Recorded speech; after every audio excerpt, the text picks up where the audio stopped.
Wow, I was caught off guard without a funny intro video. So typically we open with like a funny intro video, but when we have guests on, it's very dependent upon who the guest is. But Dr. Peter Howard, we were introduced by a mutual friend, and we wanted to get you on because you guys are getting ready for a conference out I think for the canonization of. Oh, not the canonization, the beatification. You're jumping the gun there. Yeah, I wish. It should be the canonization by this point. Well, I kind of want to get into that a little bit and in what some of the drama has been around that. But before we even get into that, you want to give everybody just like a little synopsis of what you guys do over it? Because I hadn't heard of you before we were introduced, but I've been checking out your videos for the past couple of days, and there's a lot of stuff I think we're gonna get into that we'll agree on, especially some of your apocalyptic views I thought were very interesting, and I'm curious to get into the Archbishop Fulton Sheen anti-church prophecy with you. So I think we'll have a really good conversation, but you want to give people a little synopsis of what you do? Sure. Well, I say for almost 30 years now, Fulton Sheen's been kind of the universe that God's put me in spiritually, historically, and prophetically, and he completely changed my life. So during that time, I was blessed to study in Rome, and then I was able to do my doctorate on Sheen in Rome, and every chance I've had ever since then, he kind of took a grip of me back in the late 90s, after a personal retreat I went on, I just dedicated everything I could to Fulton Sheen. While I'm serving in the church in different capacities, I've served under a bishop in a tribunal. I've do a lot of speaking. So conferences, that kind of stuff. It's wherever the Lord will allow me to go and kind of hit them hard. So a lot of what I do is it's a combination of theology, history, spirituality, waking people up. And then, of course, a massive call to action, and very concretely, a couple of things that I emphasize. So this has morphed over the years into starting a Fulton Sheen Institute right before COVID hit. And that took a blast to it, like it did for most people. But it was just like a month or so before his beatification was supposed to happen in 2019. And I was looking at that as a launch pad. So the Lord had a delay button on that in some respects, but has used that time now. Since that, we started a movement in 2023, largely in response to the cause of Sheen. This beatification was indefinitely postponed, and most people didn't understand why, and still many people don't really know what had happened. And all up until the point where just last September, I was in Rome for the double canonization of Carlo Acutis and Pier Giorgio Frassati. Took my son, Beckett, to be there. And in that time, I took a petition that we started when the movement started in 2023. It's revolved around a petition, which was giving a voice to people all around the world to express their desire to have Fulton Sheen beatified, and laying out the reasons why. And so it became a little bit of a battle, you can say. I think I saw one of your titles for the show ahead of time. I think it's something like "The Battle for Sheen," and I was like, "Oh gosh, I don't know. He's going to go with this one." Well, we were actually trying to figure out what title we were going to go with, and it's like because I do want to discuss some of the back and forth between Dolan and Peoria. I definitely want, because I don't know if I fully understand what was going on there. I know it had to do with his remains being at St. Patrick's Cathedral, but I don't know the full story there. Before even that, though, are you a cradle or a convert? I'm a cradle. Good boy. We like cradles. Cradles, yeah. Don't Yeah. rock it. We're tired of Don't this rock the convert, cradle, man. this convert infiltration. We're trying to put an end to it. So I'm kidding, obviously. So all right. So you start this a month before COVID hits, and then COVID just puts a halt on everything because the whole world stops during COVID. Yeah. And then they delay the beatification process also during that time, and this fight breaks out between New York and Peoria, right? Well, the fight between New York and Peoria precipitated the canceling of the beatification back in December of 2019. Like, this is why it was such an issue, and especially to me. I mean, it wasn't just because Sheen was my world; it was because I knew Sheen was given to the church and the world for this moment, and to see, really, as I saw it, I saw the devil getting involved in this. And when you look at the facts of things, there was never a reason to ever have a legitimate reason to have paused it. So all of that was 2019. The first thing was the battle over the body of Sheen. This was see if I can summarize this. Predecessor of Dolan, Cardinal Egan, he was friendly with Bishop Jenke of the Diocese of Peoria. And the Diocese of Peoria, they were the diocese who took on the cause for canonization. New York easily could have done it, and they would have had the resources. It would have been not a very, as far as that standpoint goes, it would have been a good place to do it. But they didn't. And so Peoria is like, well, he was a priest ordained for the Diocese of Peoria. We're going to do it. We need him as a saint. So anyway, when Cardinal Egan left, Cardinal Dolan came in. The music changed, and Bishop Jenke was basically like, okay, well, since we're doing the cause, Cardinal Egan said that would be a good opportunity to then transfer the body from New York to Peoria. And it's like, okay, New York, you had your chance. But then Cardinal Dolan says, well, that was Cardinal Egan.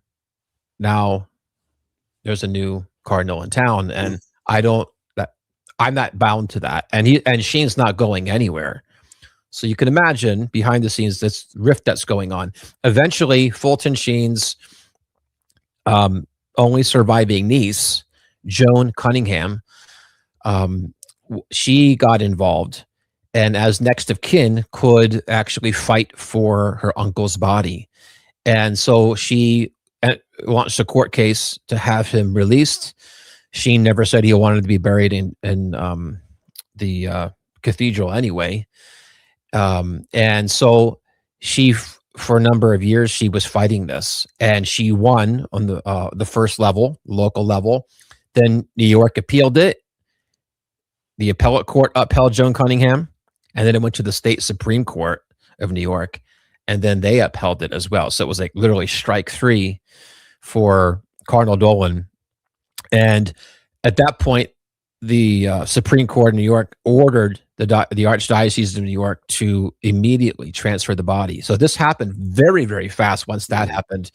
And it was like in the dead of night, no ceremony. It was like, how do we basically extract Sheen and move him out toward Peoria, like so that nobody even knows about it?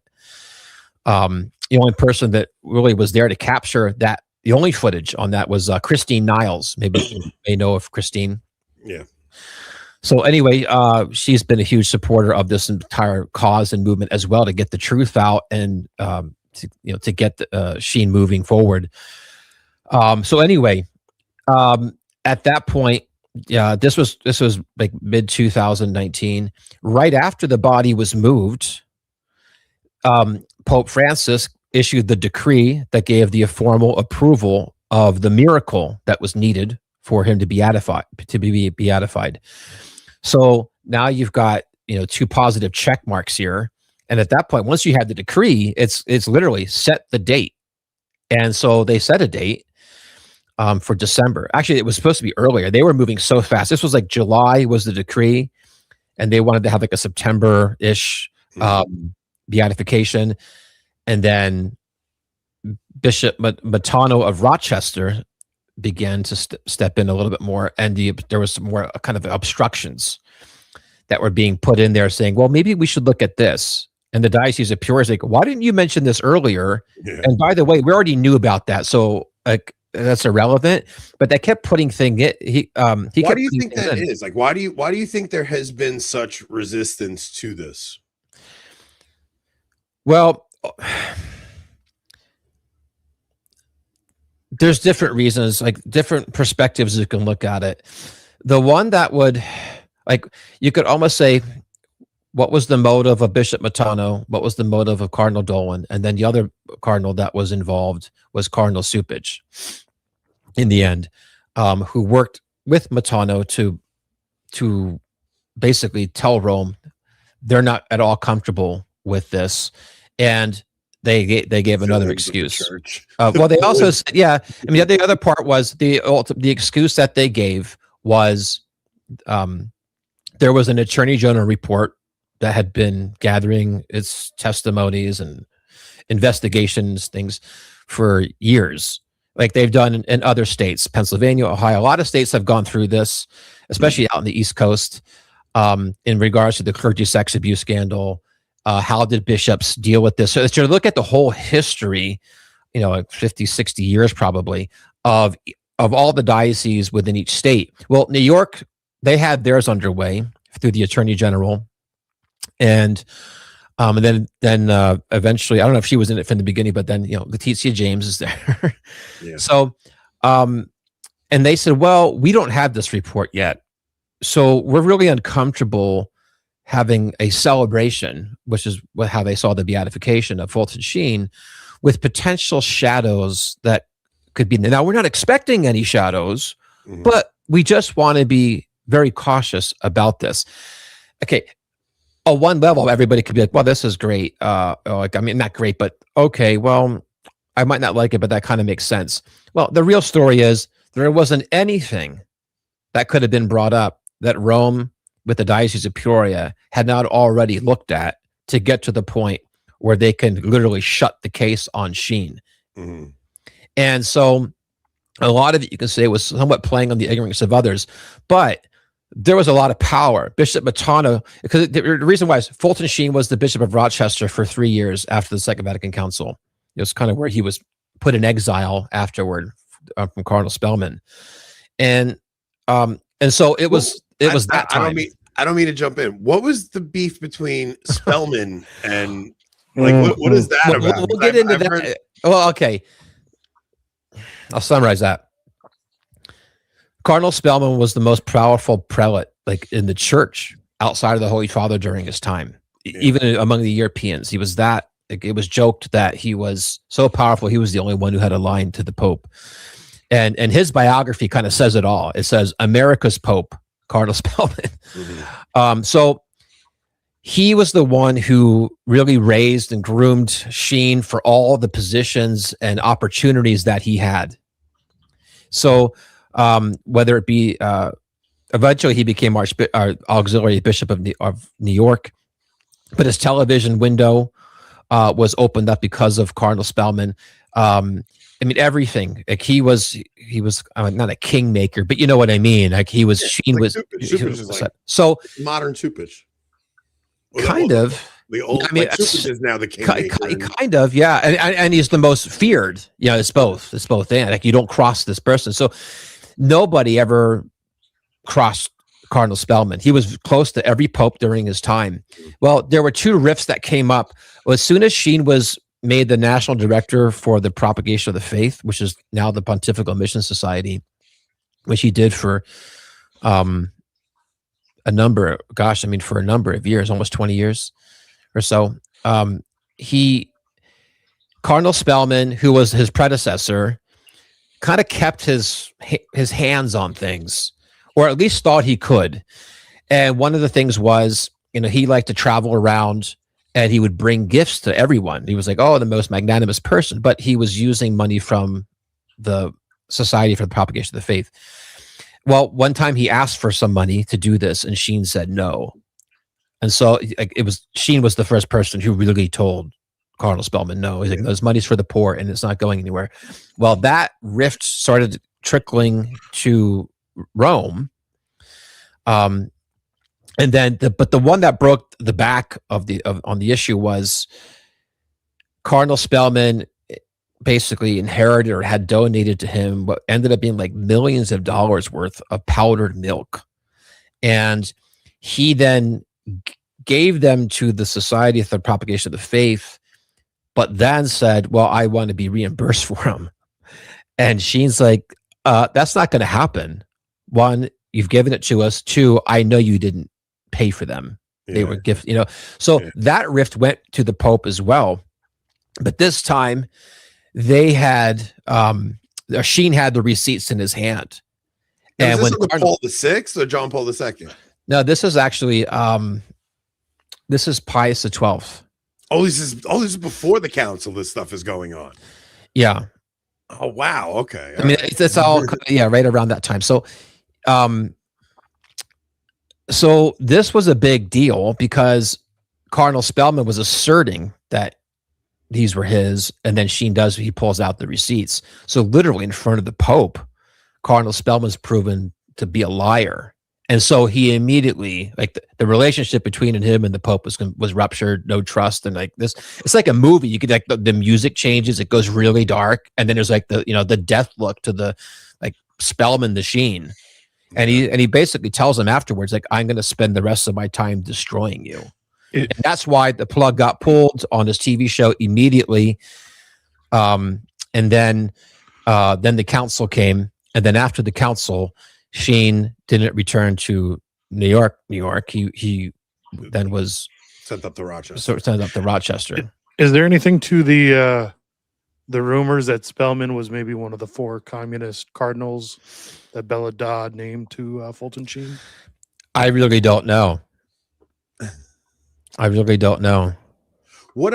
suspect he wasn't, but just from what I've learned about him, I think he was a pretty conservative, if you want to use that word. I don't like, that's why I use that. It doesn't mean that much anymore. For sure was like, you could go back and you find stuff Spellman said and he sounded very conservative, but it's kind of like, it's kind of weird because like even under Benedict, we had a lot of the guys who we thought were like super conservative. And then once Francis came in, it's like those guys, the mask kind of came off and we found I don't know. I really don't know.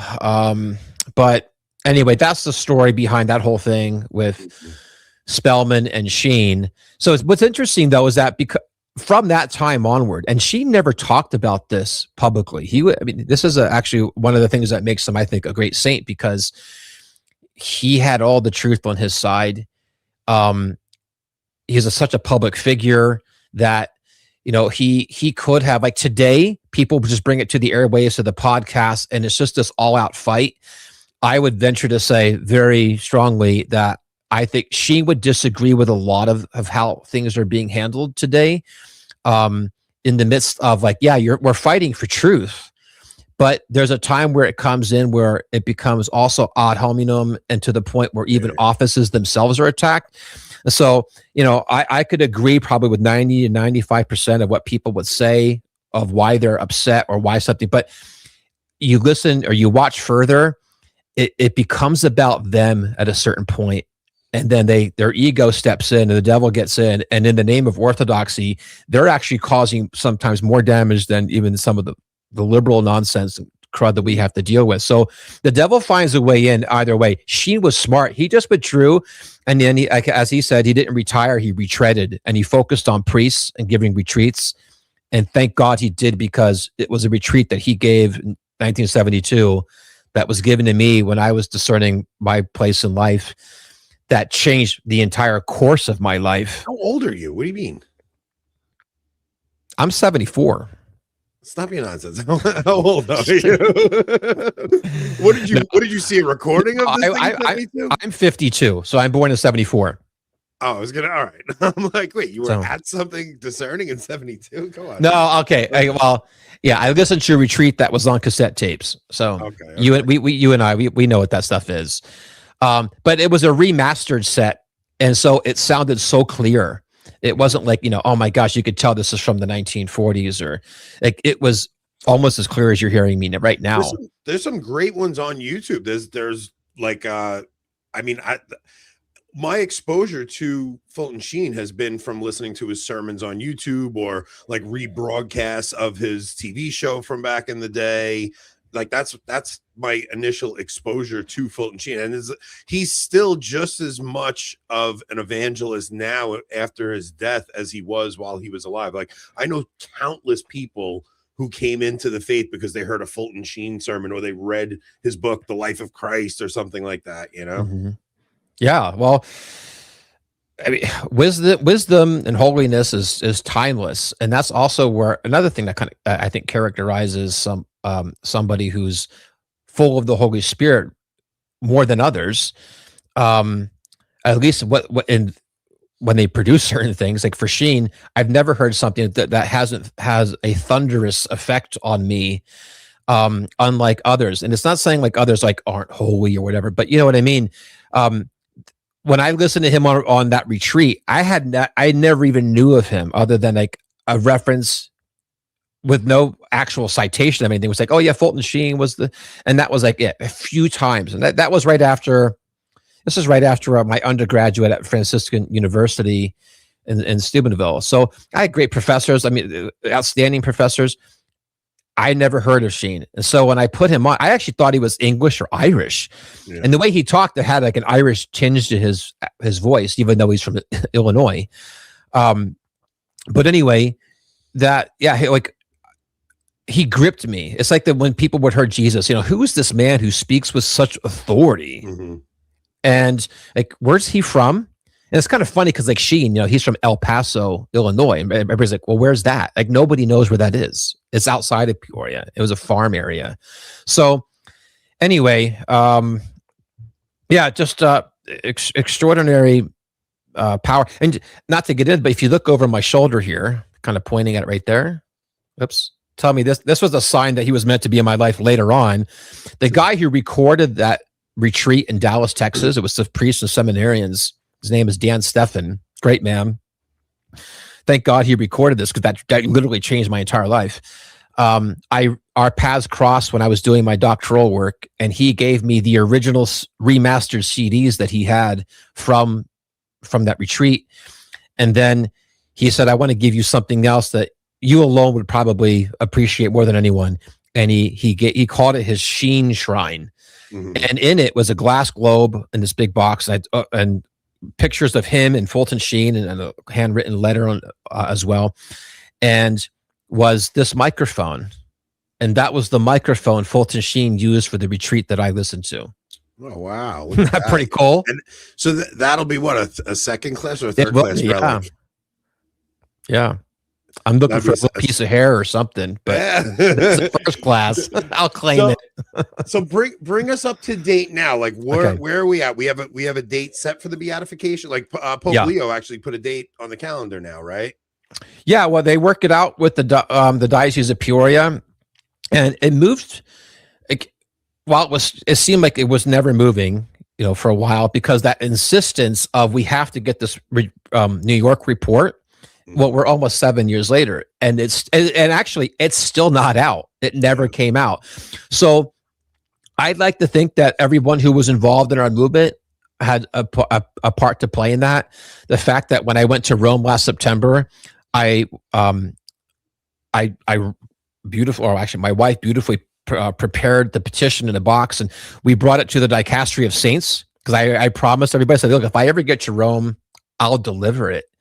And that's what happened. And I also said, if I get to Rome and I get close up to Pope Leo, I'll just shout out, please, let's get him back on track, beatify him.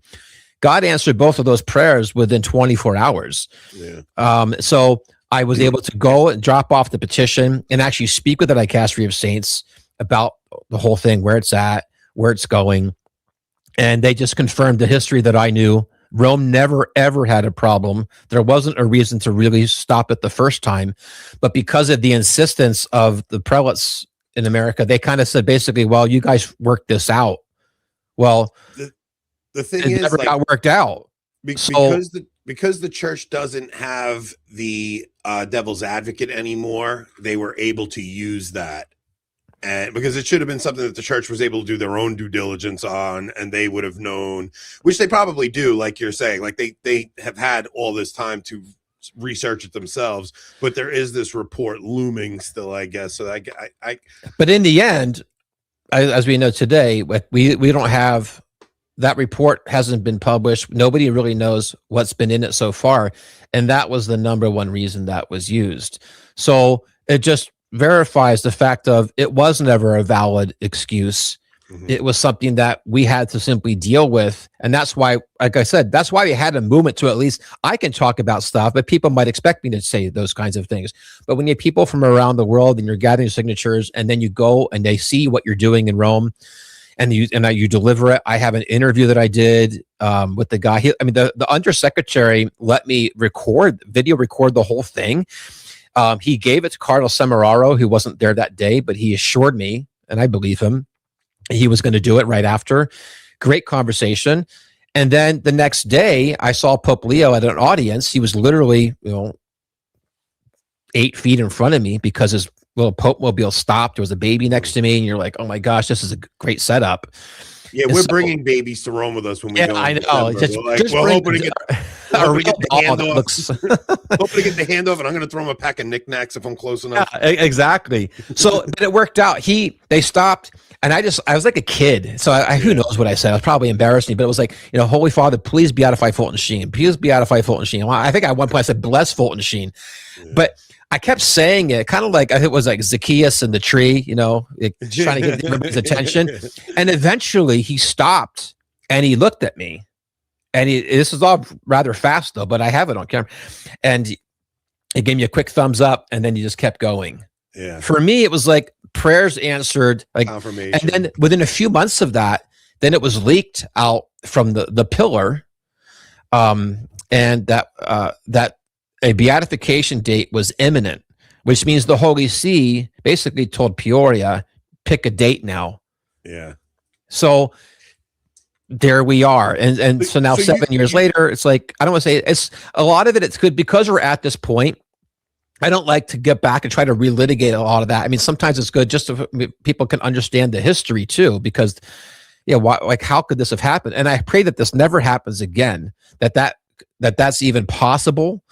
But now we are, and I would argue, even though it's been a painful wait, not because of our efforts weren't recognized, just because Sheen's all about the salvation of souls and the conversion of souls. That how many people could have been reached in 6.5 years with Blessed Sheen when he this beatification will be shockwaves going around the world. Many people will rediscover him who've heard of him. Others will be like, well, who is this guy? Because everybody's going to be talking about him for at least a period of time. And it's like when Carlo Acutis was canonized. It's like always everybody was just talking about Carlo Acutis for how long? Yeah, and the times in which we live now, we need to take really good inventory of who the saints that are being raised to the altar right now and why. And that's the big thing with Fulton Sheen. It's not just because he was kind of this TV celebrity, like, oh my gosh, I watched some things, I was moved by him. We could have another whole episode on this, but when you look at this, as Fulton Sheen says, God doesn't do anything in history without the greatest finesse of detail. I quote this all the time, but it's one of my favorite quotes because you have to look at why is Fulton Sheen being beatified now? Why is his feast day December 9th? Which I could just say that one day is the acorn, as you unpack that explains all the significance of why Sheen is one of the greatest saints to be brought at this end of this era, as he called it himself. He says, we're living in the days of the apocalypse, the last days of our era. Like, well, what does that mean? So anyway, but he's not just using this symbolically. He talks about the church having 500-year cycles. We're at the end of this fourth cycle of 500 years. And I would argue that cycle began at the Reformation. 1531. Yeah. Yeah, it's interesting. He was very apocalyptic, and most definitely in that one talk that famous talk he gave where he talks about the church and the anti-church. Does he call it an anti-church, or is he says the body of the mystical body of the devil will look like the body of Christ? Yeah, the mystical body of Christ and the mystical body of Antichrist. Mm-hmm. He called it the ape of the church. The ape of the church, yeah. Yeah. Yeah, it's kind of interesting, man. Like, well, because so do you have a very apocalyptic view for the times that we're in right now? Absolutely. I mean, I definitely agree with Sheen. Even my other passion is Mariology. So when I wrote on Sheen, it was basically what was the heart of his Mariology, and marrying the modern world.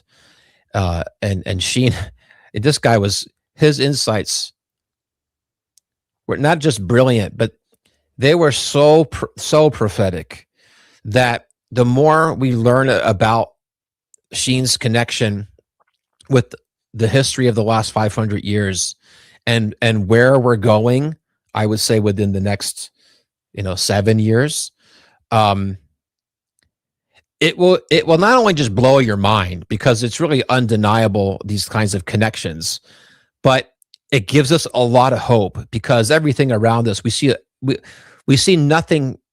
Well, we see very little other than shadows and things getting worse, wars, rumors of wars, our country being marched into just insanity.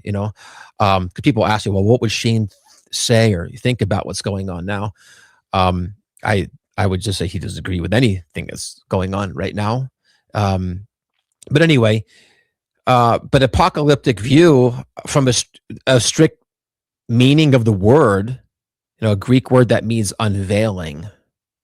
That's what's happening. That's even if you weren't a theologian, the world is waking up. Yeah. The veil's being lifted on many, many different layers.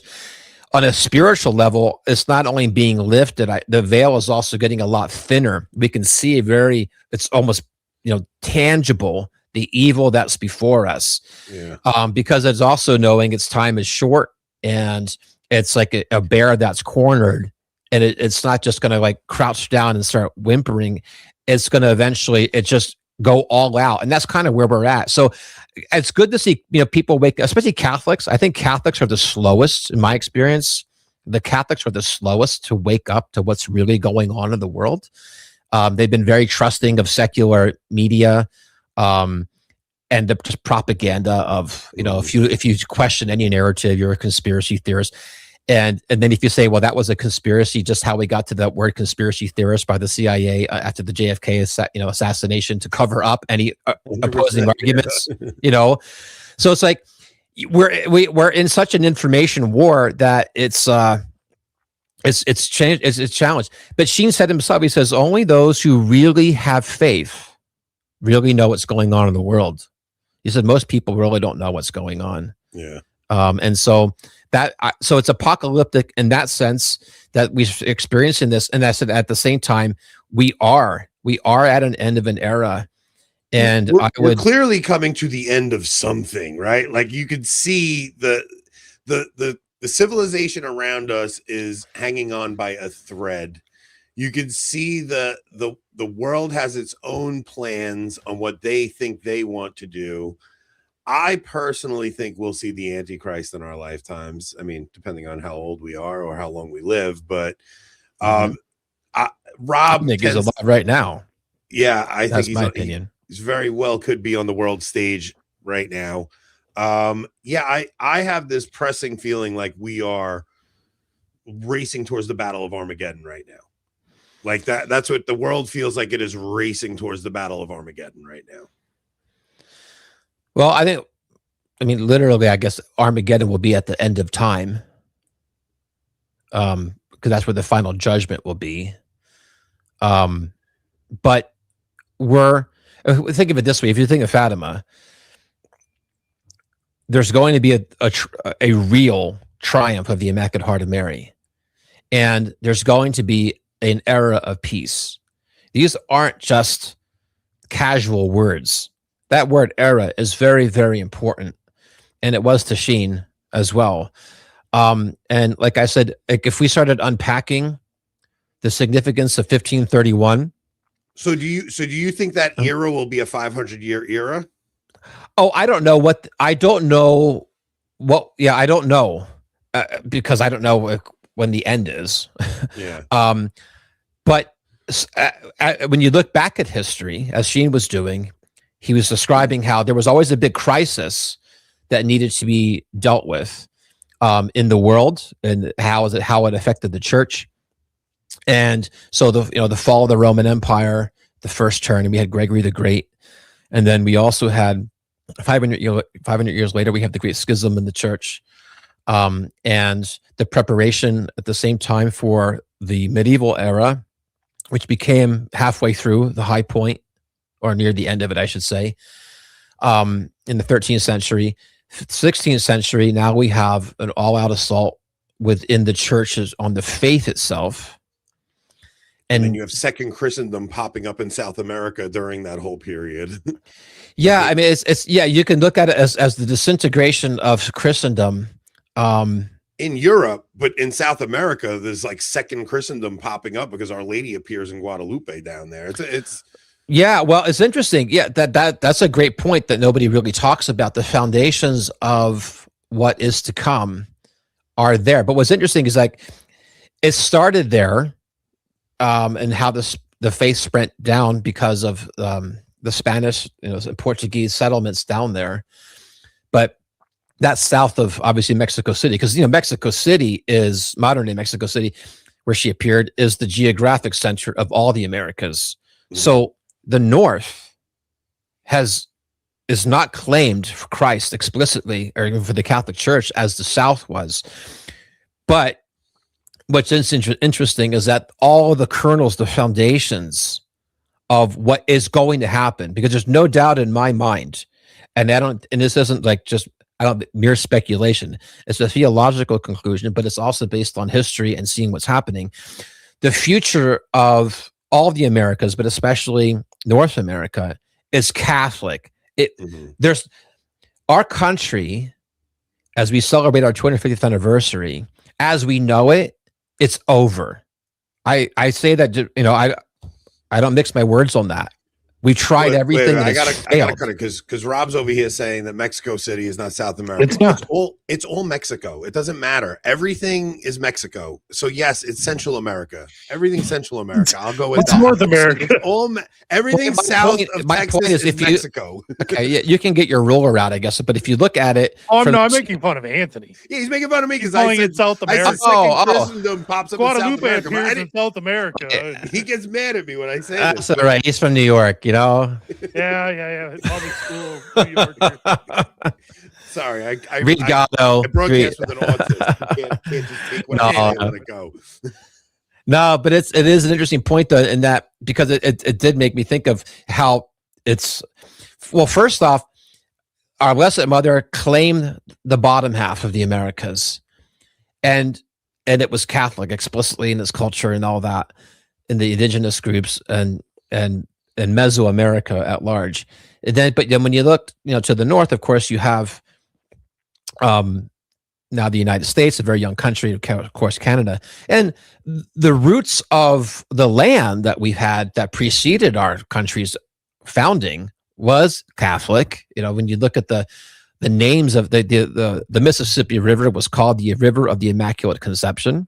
Mm-hmm. So that's another thread that everyone really needs to learn here, because the age of Our Lady of Guadalupe is the age of the Immaculate Conception. It's the era of the Immaculate Conception. I love talking about this, but I just no way I could do this in here. But that's why the date that she appeared, December 9th, is yeah. I mean, that goes all the way back to the 5th century. That was the original feast day, and you also have the Aztec. Although this didn't become her name, there's some things that aren't exactly accurate when people say that she called herself Cuauhtlisupe, which is the Aztec word. But what's interesting, she really did reveal her name as Guadalupe. But what's interesting is that the Aztecs couldn't naturally pronounce Guadalupe. So if they were to say who she was, they would say quattro supe. It's about the closest thing. And the meaning of quattro supe is the woman who crushes the serpent. So Genesis 3:15, first scripture of the Feast of the Immaculate Conception in 1854 and afterward. But as Sheen says, the modern era really began in 1858, when you had Charles Darwin writing Origin of Species, you had John Stuart Mill having an essay on economics and as freedom from the law, and you had Karl Marx, who wrote an essay on political philosophy. I think it was, I forget the exact title, but says religion is anti-human.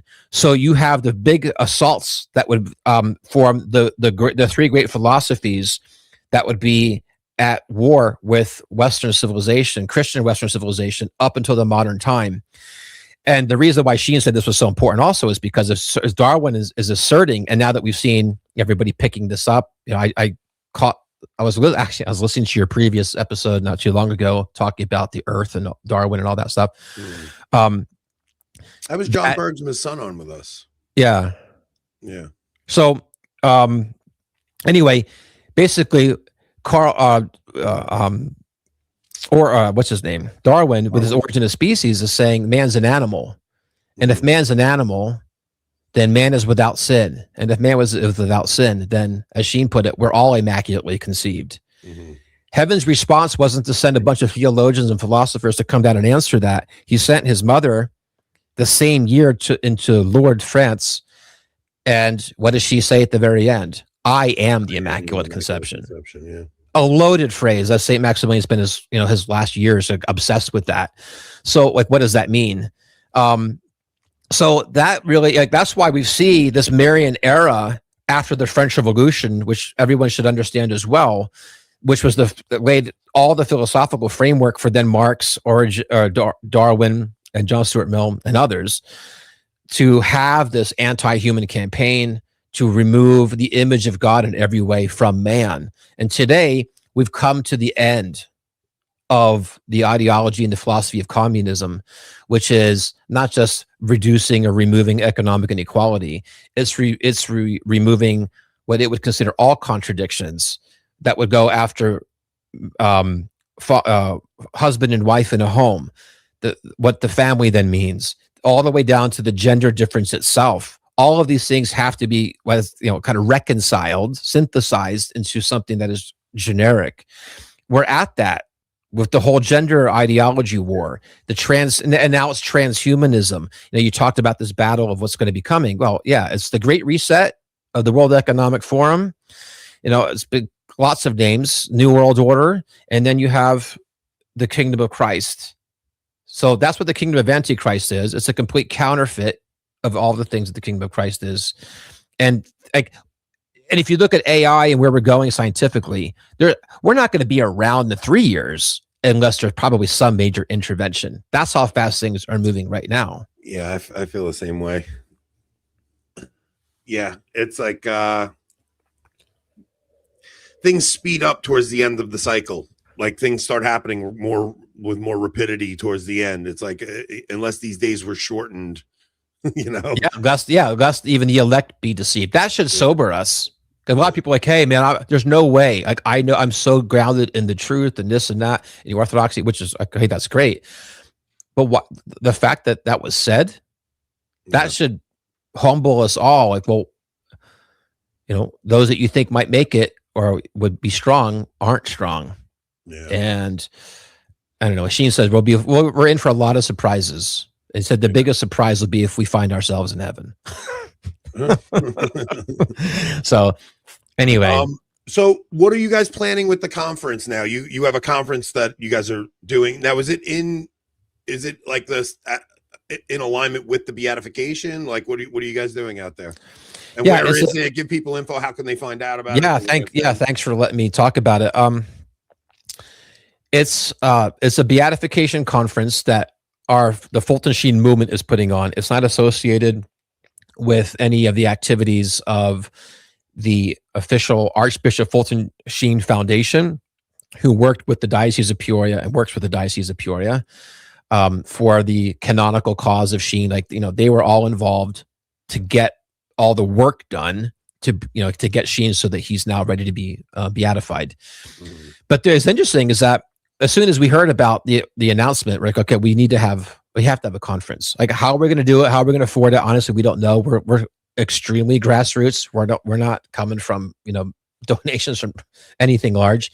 People have been good just stepping up now.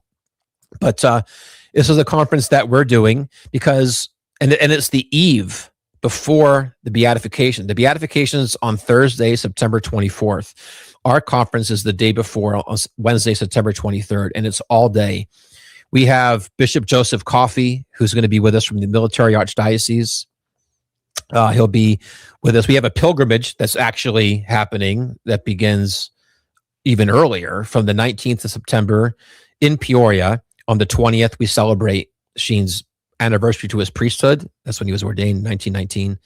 And then we have a couple of days in Illinois or Peoria, and seeing Sheen, his museum, venerating him. We also have a Byzantine dimension to what we do, because many people don't realize Fulton Sheen was Byzantine. He was the first. Oh no, he was a bizlarper. I don't know if I could finish this. Oh my god! Oh no, Anthony. we got a couple Byzantines in the chat right now. They're gonna be thrilled to hear that. Yeah, well, he was the first. He was the first to celebrate the Divine Liturgy in English. Wow. And over 100,000 people were in attendance. Where did he do that? In Pennsylvania, and I'm trying to think of it's not Doylestown. It's another place. Anyway, it's Pennsylvania. Okay. So, and he the reason he was by ritual is because he was the number one enemy of the communists. He knew communism better than the communists, and he knew the threat of it. As I was talking about, just like those three philosophies all circulating in the 19th century, he knew where it was leading, and he warned America. This is another way he was really prophetic to where we are today, and he wanted to draw close to the Christians who were suffering under communism. So a way that he did that was he became bi-ritual. So he would celebrate the Divine Liturgy and connect his episcopacy with them, because he would talk about how a bishop isn't just consecrated for his diocese; he's consecrated for the world. Mhm. So I love that about Sheen. He's a truly Catholic saint. He's East and West. He's both lungs, and I think he'd be a huge bridge for the whole Orthodox thing that we need to fix up. I mean, there's actually nothing to be fixed; it's all historical, and at least that's the way I've always understood it when I was studying it many years ago. It's anyway. So so the conference is in Peoria. It's in St. Louis. So yeah, sorry, we got all these little parentheses. So we start in Peoria on the pilgrimage. The conference is the last part of that. It's separate. You don't have to be on the pilgrimage to do this, but it's all day. It's St. Louis, just outside of where the beatification is. It's the beatification is at the Dome at America Center in St. Louis, which I thought that was interesting. And then our conference is just outside at the Hilton St. Louis Frontenac, and it is a conference where the real theme of it, the theme is he's America's saint.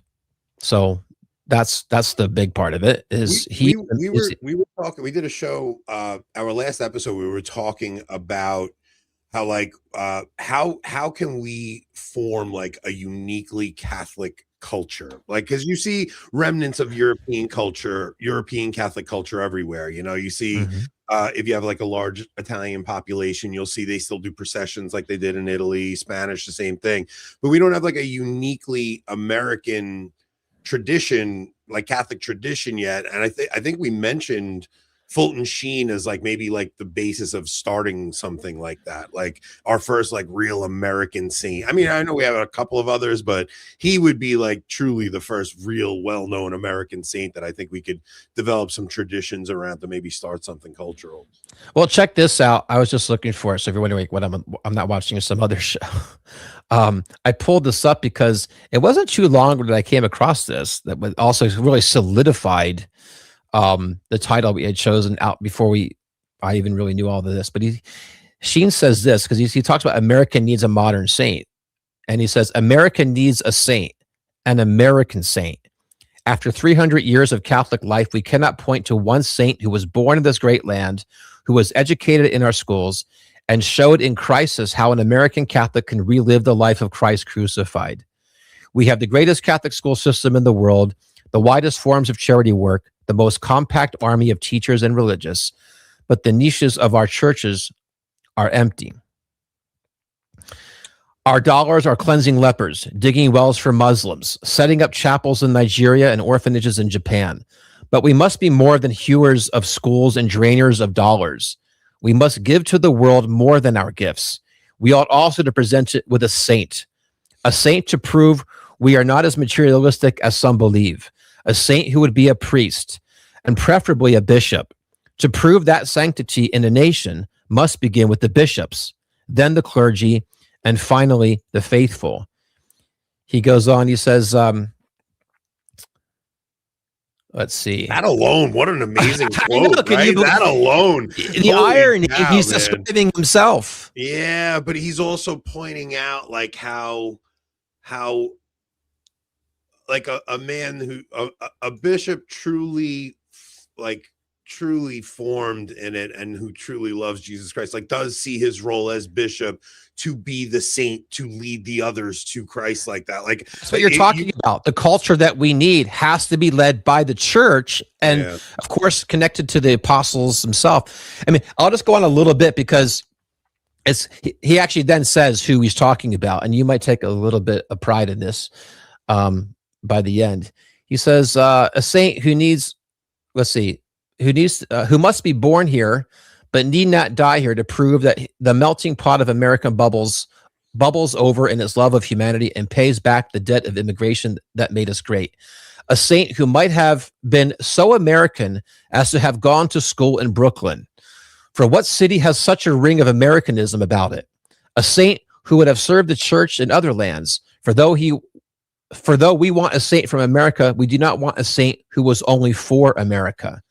We ought to present the world with a saint so American that his grandfather might have fought in the Civil War and his uncle might have lost his life when the Merrimack sank the Cumberland, whose father might have been the first newspaperman to publish a paper with a circulation of 1 million, whose grandfather on his mother's side might have driven one of the first trains into Des Moines, and whose parents might have been married by an American bishop.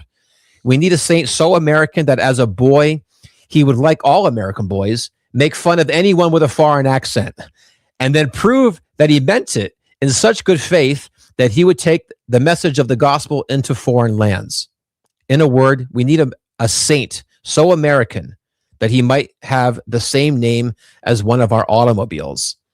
Saying that we want a saint like this is not to say we have one or will ever have one, but we believe we have a candidate to submit to the church for her decision in our great American missionary to China, Bishop Francis Ford.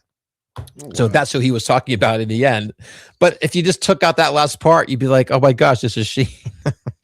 Yeah, but the fact is he wasn't speaking of himself, which of course, you know what I mean. So it's like he was, but he's kind of right. Like I think that we do need an American icon for us to look to.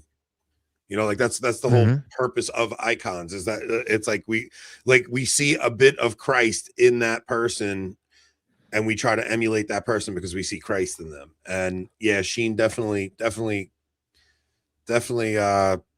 is a great candidate that they're putting forward. Well, so, I think the fact that it's this year, the 250th anniversary, how do you ignore that connection? Yeah. Also, people say we can forgive them the immigration line. Immigration back during this speech is not immigration today. It's a lot different, right? Like we're so he was talking about the Italian and the Irish propaganda. It's just disgusting. It's like you can't even say certain words. Yeah, it's like, but that's where we are in our culture today. But you have to put it in the context of the time that he's speaking about, and he's speaking about the European immigrants that came to our country and really did make this country what it is, other than Rob's ancestors, whatever he was from. The Vikings. Yeah, I don't know. He's Mongolian, I think. I don't know. I'm kidding. Okay, so how can people purchase tickets to go to the conference? How can they? Thanks for keep just bringing this back like a tetherball. You know, it can't get too far away and you got to get back. So let's just back up for just a second. Wednesday, September 23rd, all day at the Hilton Frontenac in St. Louis is our Fulton Sheen, Blessed Fulton Sheen, America's Saint Conference. FultonSheenConference.com is how you can learn. You can see all the speakers that we have. And you can see an idea also of what the schedule is. Of course, we have a holy hour in it. That was absolutely probably, I think, the foundation of why Sheen is a saint, where he got his heroic virtue from, because that's what a saint is defined as. So we have a daily holy hour that Bishop Coffey will lead. And then we've got speakers all throughout the day. Speakers who aren't just sitting there like rah. Oh, like, look, here's a story of Sheen. These are people whose lives have been radically impacted by him. One of my favorites, he's become a friend of mine. Everyone should get to know, is Jason Jones. I'm not sure if you're familiar with him. We know who Jason Jones is. Yeah, hopefully you're nice to him. I would like to get him on, actually. I think he's great. He doesn't mess around. Speaking about some very important topics right now that I would like to get him on for. So yeah, but he is. I call him. He's like Roosevelt, a man in the arena.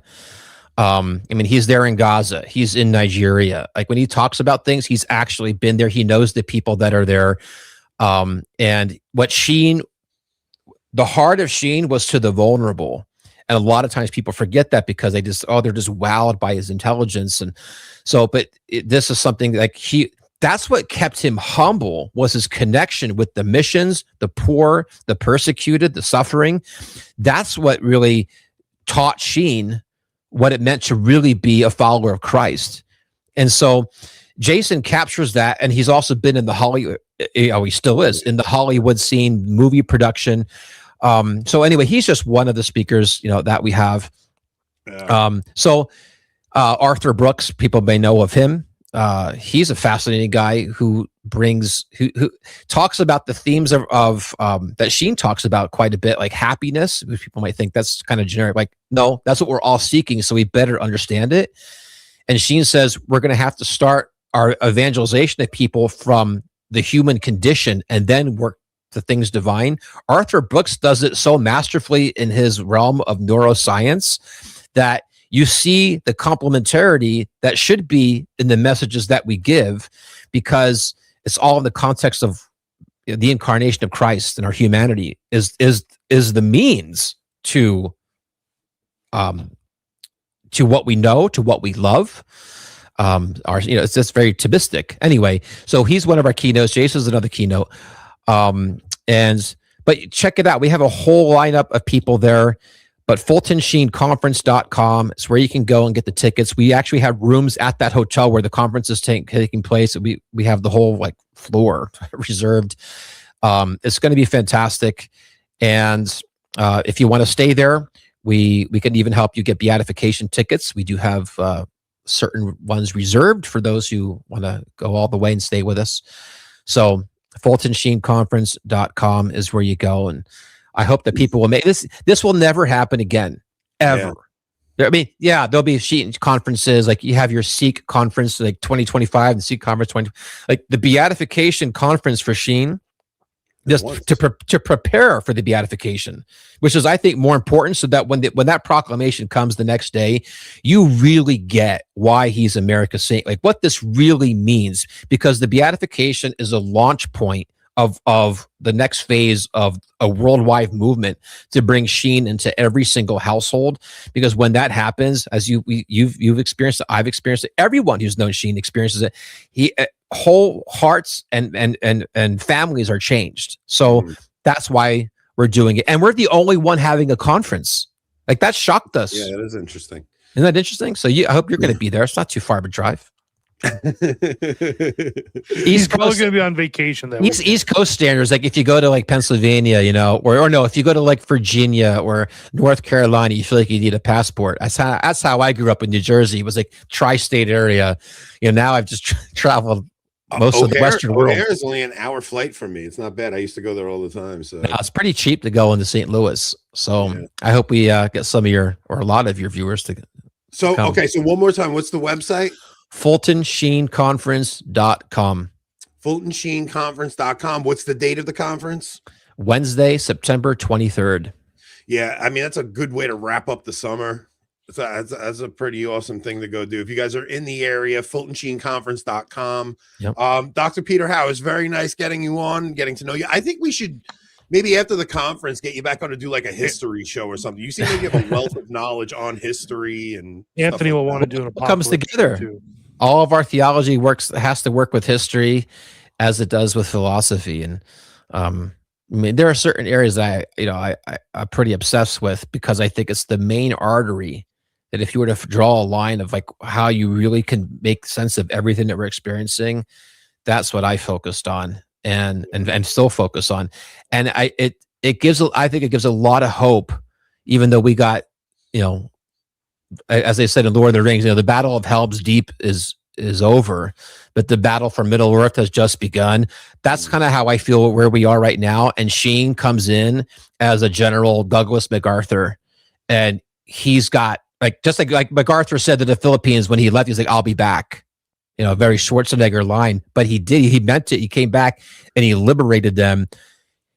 MacArthur was Sheen's favorite American in history. So interesting how everything converges in this. He was a small man, actually. He was like 5'5" or something like that, 5'6". Yeah. Anyway, he's a powerhouse. So we better get to know him, because we don't have much time. And imagine somebody who's done all the heavy lifting for us we don't have to figure everything out. Like, just put him together. And that's how I see what we do here with the movement and with the Institute, is to do that for people. I think he's like you said, he's the icon for today's saints, especially for the American saints of these latter times. Latter times, yeah. I'm not trying to that's not an implicit plug for Mormonism. No, it's more I gotta be. Now you have me all like insecure when I say something. Latter days. Wait, what? No, but it is. Look, they are scary times, and I do love Fulton Sheen, man. So yeah.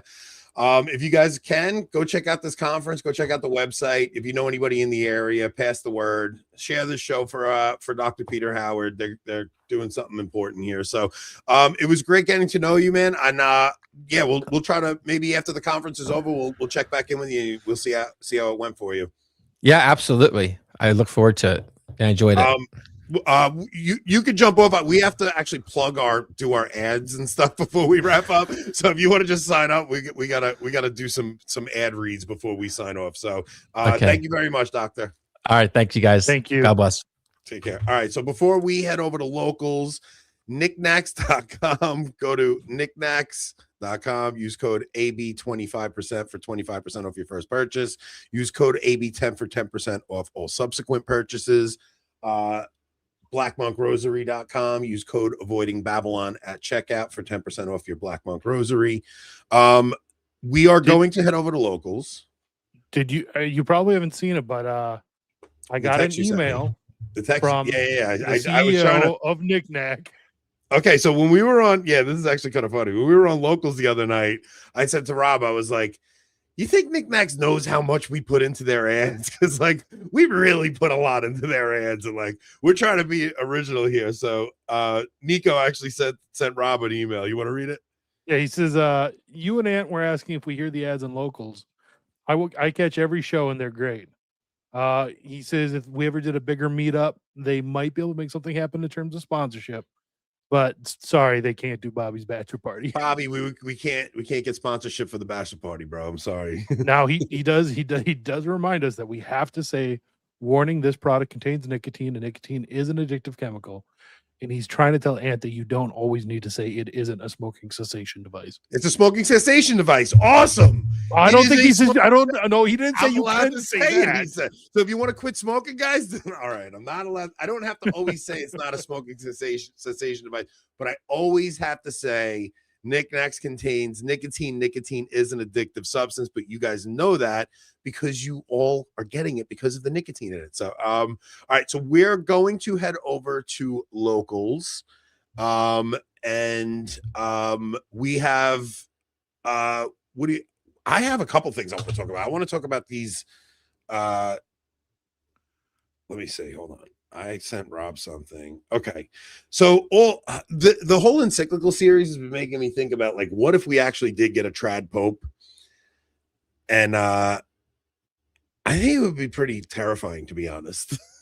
Like, not that I don't want one. I think that's actually what we do need, but we'll talk about it over there. So we're going over to locals. If you guys are not locals members, you're bums. We'll see you guys next time. Take us out, Rob. You can't say that and then expect me to. You are supposed to have it queued up. I need a What do you want me to have queued up? I don't know, a Happy song? 2.5 Cut the feed. long. I don't know. You're supposed to give me like 10 seconds to like regroup and see who the hell texted me while we were on. While we were over here. All right. Josh is relentlessly fighting with Melody Lions. I don't know. We'll talk about that. Josh fighting with Melody Lions is pretty funny. Yeah, that's definitely something we could talk about.